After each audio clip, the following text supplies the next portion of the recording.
Good afternoon, everybody, and welcome back to another installment of Scott's Selections here for Friday, January 31st. Before we get into today's play, a quick recap of what happened yesterday. We ended up picking up a loss with the Clippers minus 13.5 as they took on the Sacramento Kings.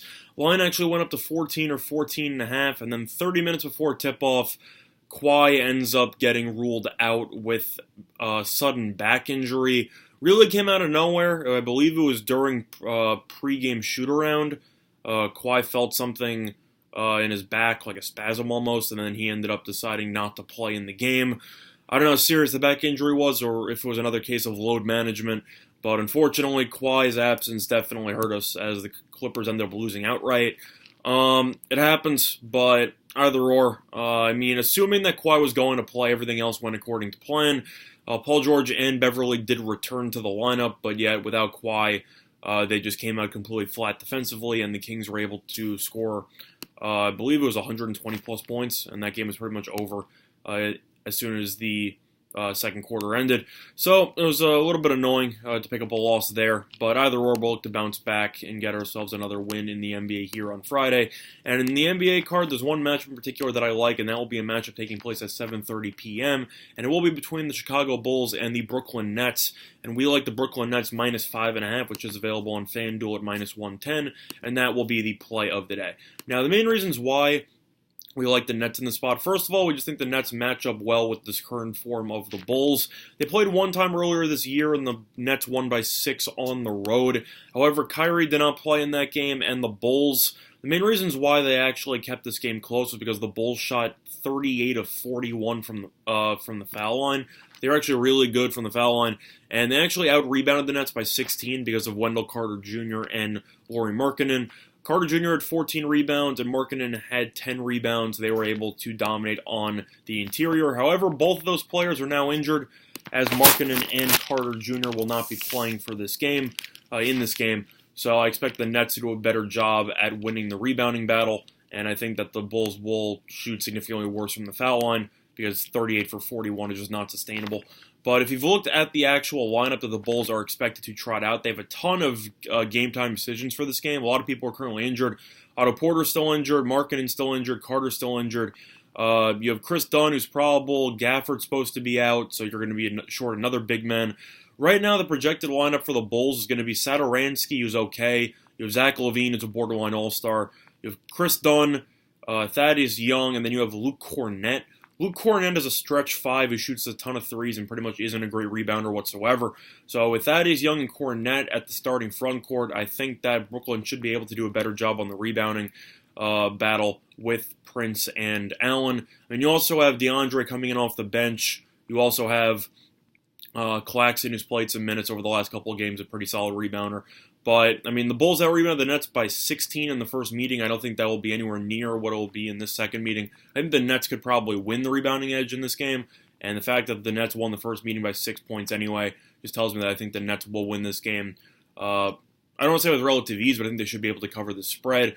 Kyrie's back in the lineup, but the Nets have looked a lot better ever since they decided to move Spencer Dinwiddie back to the bench. Dinwiddie's a solid bench player. As a starter, I think he's a little bit of a ball hog, but as a whole, you have him and LeVert now as part of the second unit, and with all the injuries the Bulls have, I just think that LeVert and Dinwiddie will do enough of a job off the bench to help Brooklyn win the scoring edge with the second units. And with Kyrie back in the lineup and Harris a great shooter, I just think Brooklyn's a better overall team right now. And if you've compared the home and road splits for the Nets and for the Bulls, definitely favors Brooklyn.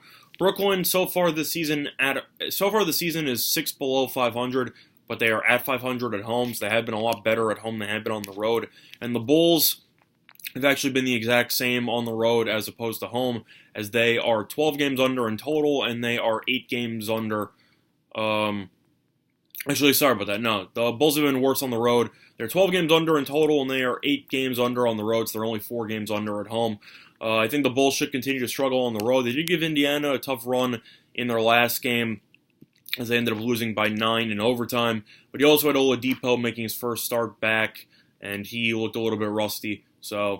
And Miles Turner didn't play either. So I think that even though the Bulls went to overtime in the last game, I don't think that really means anything for this upcoming game. I think the Nets should be able to win.